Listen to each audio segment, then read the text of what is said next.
السلام علیکم۔ گنجا بھکاری سلسلے کا 10واں حصہ۔ صفدر کی چیخ کے ساتھ ہی گنجے بھکاری کا زوردار قہقہا کمرے میں بلند ہوا۔ صفدر تڑپتے تڑپتے ساکن ہو گیا تھا، گولی اس کے پہلو میں لگی تھی۔ صفدر کے ساکن ہوتے ہی گنجے بھکاری نے دیوار پر لگا ہوا ایک بٹن دبایا تو فوراً ہی دیوار شک ہوئی اور ایک نوجوان اس میں سے نکل کر اندر آ گیا۔ نمبر 11، لاش کو فوراً گٹر میں بہا دو۔ گنجے بھکاری نے صفدر کی لاش کی طرف اشارہ کرتے ہوئے حکم دیا۔ نوجوان نے پھرتی سے صفدر کے جسم کو اٹھا کر اپنی کمر پر لادا اور کمرے سے باہر نکل گیا، اور پھر تیزی سے مختلف کمروں سے گزرتا ہوا ایک کمرے میں جا کر رک گیا۔ اس نے صفدر کو فرش کے درمیان لٹا دیا اور پھر ایک طرف ہٹ کر سوئچ بورڈ پر لگا ہوا ایک بٹن دبا دیا۔ دوسرے لمحے فرش کا وہ حصہ جہاں صفدر پڑا ہوا تھا گھوم کر برابر ہو گیا اور صفدر نیچے بہنے والے گٹر میں جا پڑا۔ صفدر کا جسم پانی میں گرا تو اسے اچانک ہوش آنے لگا۔ وہ دراصل ختم نہیں ہوا تھا بلکہ بے ہوش ہو گیا تھا۔ یہ اس کی خوش قسمتی تھی کہ گنجے بھکاری نے اس کے مردہ ہونے کی تسلی نہیں کی تھی، بلکہ صرف گولی پر اعتماد کر کے اسے مردہ سمجھ لیا، یا شاید اس وقت اسے جلدی تھی، اس لیے اس نے سوچا کہ صفدر مر چکا ہے۔ پانی میں 3-4 غوطے کھانے سے صفدر کو ہوش آ گیا، اور پھر ہوش میں آتے ہی اسے سب سے پہلے تو اپنی بے پناہ نکاحت کا احساس ہوا۔ دوسرے لمحے اس نے آنکھیں پھاڑ پھاڑ کر ماحول کو سمجھنا چاہا، لیکن گھپ اندھیرے کی وجہ سے اسے کچھ دکھائی نہیں دیتا تھا۔ ادھر گندے پانی سے اٹھنے والی سڑانٹ اس کے حواس کو معطل کیے دے رہی تھی۔ پھر اس کے ڈگمگاتے ہوئے ذہن میں ایک جھماکا سا ہوا اور وہ سمجھ گیا کہ وہ اس وقت کسی زیر زمین بہنے والے گٹر میں موجود ہے۔ پھر اس کے ساتھ ہی ساتھ اسے تمام سابقہ حالات یاد آ گئے۔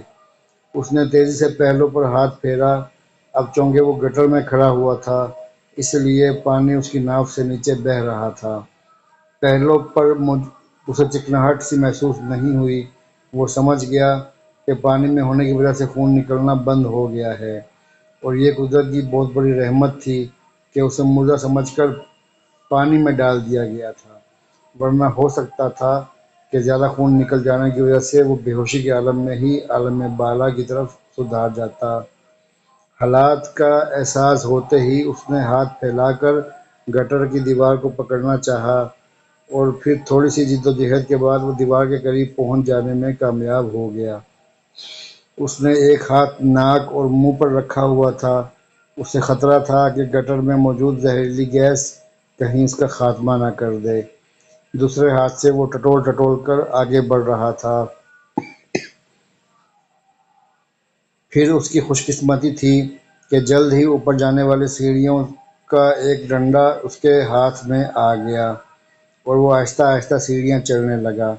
آخری سیڑھی پر پہنچ کر اس نے ہاتھ سے اوپر رکھے ہوئے ڈھکن کو اٹھانا چاہا، لیکن ڈھکن کافی وزنی تھا۔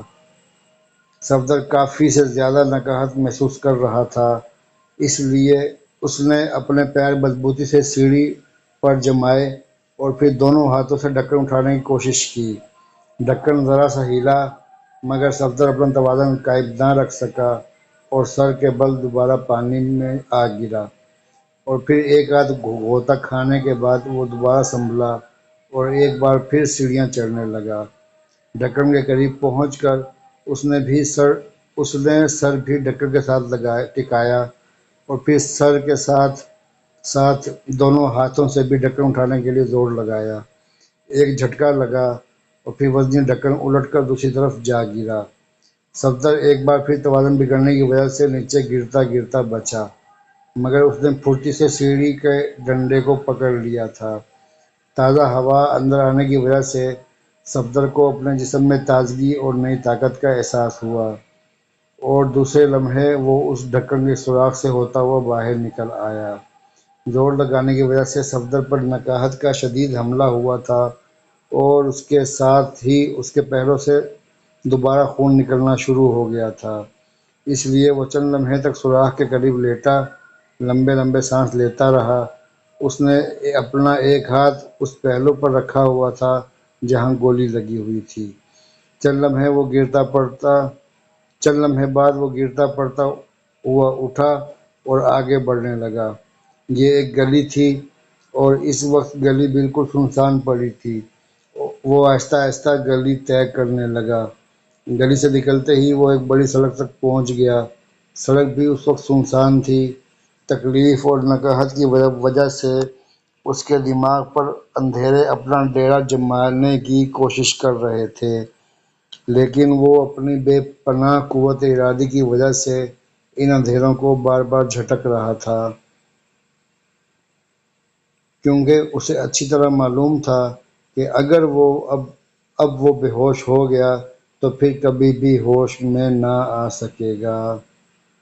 اب چلنے کی اس میں طاقت نہیں رہ گئی تھی۔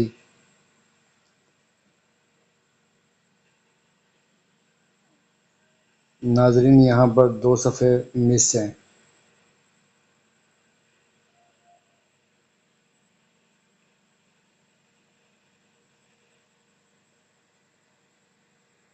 84 اور 87 کے بیچ میں 2 صفحے غائب ہیں۔ بھکاری نے بڑی مشکل سے اپنے آپ کو سنبھالا اور پھر آہستہ آہستہ قدم اٹھاتا ہوا آگے بڑھا۔ سامنے ایک کرسی پر سر رحمان بیٹھے پریشان نظروں سے بھکاری کو دیکھ رہے تھے۔ وہ سمجھ نہیں سکے تھے کہ یہ بھکاری یہاں کیوں آیا ہے، کیسے آیا ہے، اور اندر آتے ہی اس کی آنکھیں حیرت سے کیوں پھٹ گئی ہیں۔ آپ سر رحمان ہیں؟ بھکاری نے ہکلائے ہوئے لہجے میں پوچھا۔ اسے اب تک یقین نہیں آ رہا تھا کہ وہ سر رحمان سے مخاطب ہے۔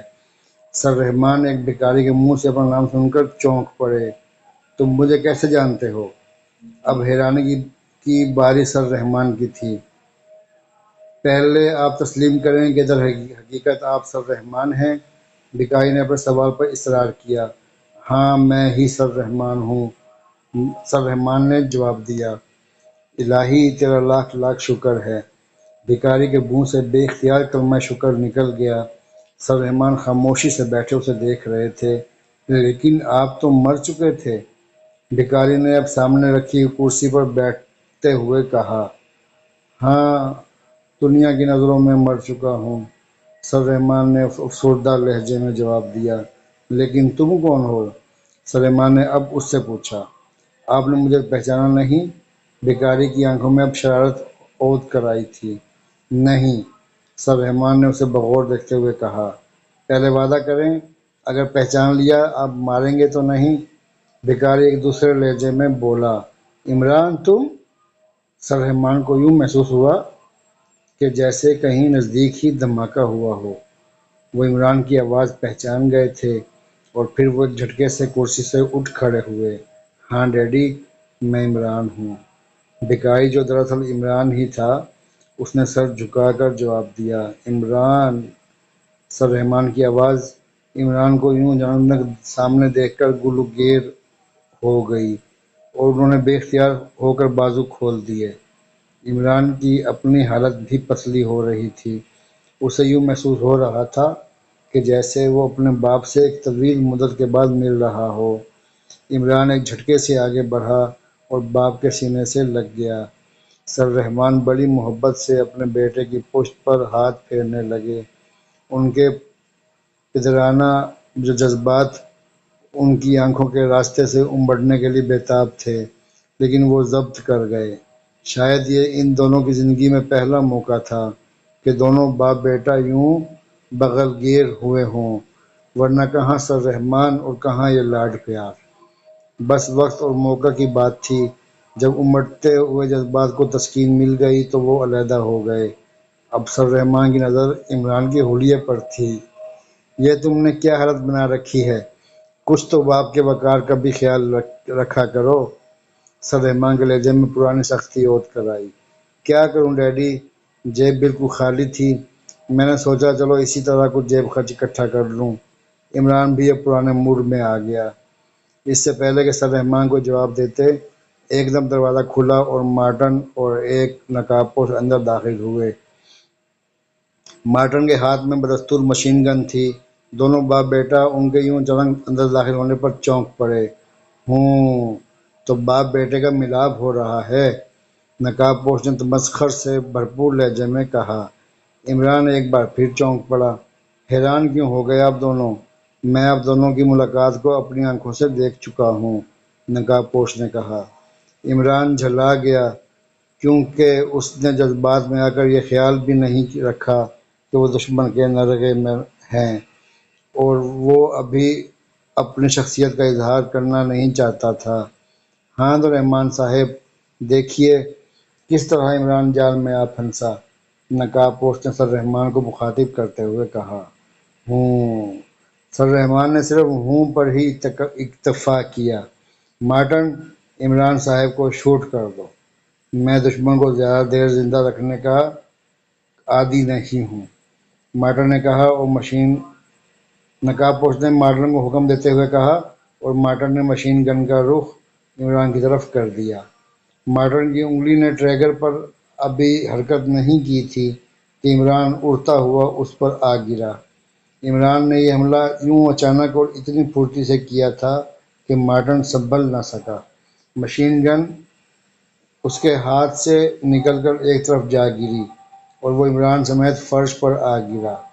نقاب پوش نے پھرتی سے مشین گن اٹھانی چاہی، مگر سر رحمان کی بھرپور لات اس کے پہلو میں پڑی اور وہ کراہتا ہوا ایک طرف جا گرا۔ ادھر عمران ابھی تک مارٹن سے بھیڑا ہوا تھا۔ مارٹن انتہائی سخت جان اور لڑائی کے فن میں ماہر معلوم ہوتا تھا۔ فرش پر گرتے ہی وہ یوں اٹھ کھڑا ہوا جیسے اس کے جسم میں سپرنگ لگے ہوئے ہوں، اور دوسرے لمحے اس کا زوردار مکہ اٹھتے ہوئے عمران کی کنپٹی پر پڑا۔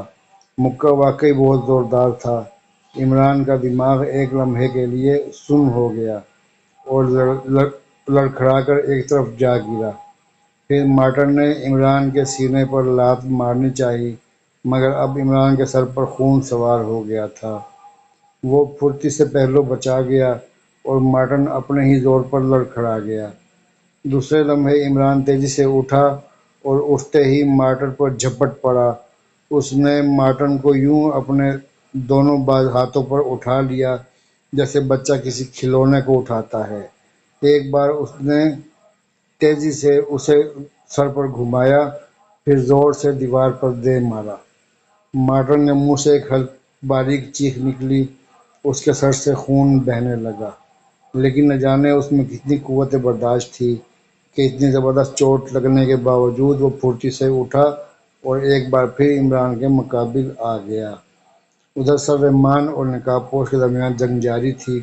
سر رحمان کی بڑی ہڈیوں میں اب بھی بے حد دم خم تھا، آخر وہ عمران کے والد تھے۔ عمران جسے دشمن تک ناقابل تسخیر سمجھتے تھے، انہوں نے نقاب پوش کو مکے مار مار کر بے حال کر دیا تھا۔ ان کی کوشش تھی کہ کسی طرح اس کے منہ سے نقاب اتار لیں، لیکن ہر بار نقاب پوش بچ جاتا۔ سر رحمان نے اس کے سینے پر فلائنگ کک مارنی چاہی، مگر اس نے تیزی سے پہلو بچایا اور دوسرے لمحے وہ اچھل کر دروازے کی دوسری طرف جا گرا۔ ادھر مارٹن، جس کا منہ اپنے ہی خون سے سرخ ہو چکا تھا، اب تک عمران کے مقابل ڈٹا ہوا تھا۔ ایک بار پھر عمران کے ہاتھ میں اس کی گردن آ گئی۔ اس نے ایک زوردار جھٹکا دیا، مارٹن کے منہ سے کراہ نکلی، اس کی گردن کی ہڈی ٹوٹ چکی تھی، اس کے منہ سے بھی خون بہنے لگا اور وہ فرش پر گر کر ہاتھ پیر مارنے لگا۔ چند لمحوں بعد وہ ٹھنڈا ہو چکا تھا۔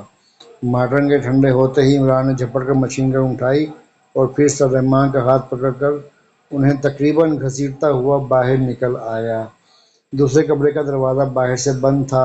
عمران نے تالے پر مشین گن کی گولیوں کی بارش کر دی۔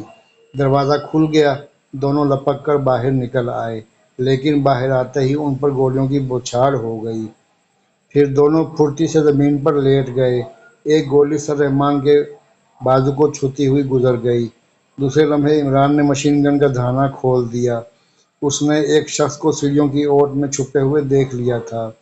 گولیوں کی بوچھار رک گئی اور وہ شخص مردہ چوہے کی طرح اڑتا ہوا نیچے فرش پر آ گرا۔ ڈیڈی آپ ادھر جائیں، میں ابھی آتا ہوں، عمران نے گیلری کے بائیں طرف جانے کا کہا اور پھر جھک کر پنڈلی پر بندھا ہوا ریوالور نکال کر اس نے ہاتھ میں پکڑا دیا۔ مگر تم، رحمان صاحب نے شاید کچھ اعتراض کرنا چاہا، مگر عمران آگے بڑھ چکا تھا۔ رحمان صاحب ریوالور لیے ادھر بڑھ گئے جس طرف عمران نے اشارہ کیا تھا۔ عمران نے اگلے بند دروازے پر گولیوں کی بوچھار کر دی۔ دروازہ کھل گیا۔ دروازہ کھلتے ہی اسے سامنے جولیا اور کیپٹن شکیل نظر آئے۔ عمران کو یقین تھا کہ دونوں اسی کمرے میں ہوں گے کیونکہ اس نے کمرے کے اوپر نمبر 2 لکھا ہوا دیکھ لیا تھا۔ باہر نکلو، عمران نے اپنی اصلی آواز میں کہا۔ عمران تم؟ کیپٹن شکیل اور جولیا نے کہا، مگر عمران پیچھے مڑ گیا تھا۔ وہ دونوں پھرتی سے باہر نکل آئے، پھر وہ عمران کے پیچھے گیلری کی بائیں سائڈ پر بھاگنے لگے۔ گیلری کے اختتام پر رحمان صاحب ریوالور لیے دیوار کے ساتھ کھڑے تھے۔ عمران نے وہاں پہنچتے ہی تیزی سے ادھر ادھر دیکھا، لیکن خفیہ دروازے کا بٹن اسے کہیں بھی نظر نہ آیا۔ شکیل تم پیچھے کی طرف خیال رکھنا۔ عمران نے مشین گن شکیل کے ہاتھ میں پکڑا دی اور خود دیوار پر ہاتھ مار کر دیکھنے لگا، مگر کچھ بھی نہ ہوا۔ اس وقت ایک ایک لمحہ قیمتی تھا۔ اچانک عمران کو ایک خیال آیا۔ اس نے سر پر لگی ہوئی بلب بریکٹ کو کھینچا تو ایک دیوار میں دروازہ نمودار ہو گیا۔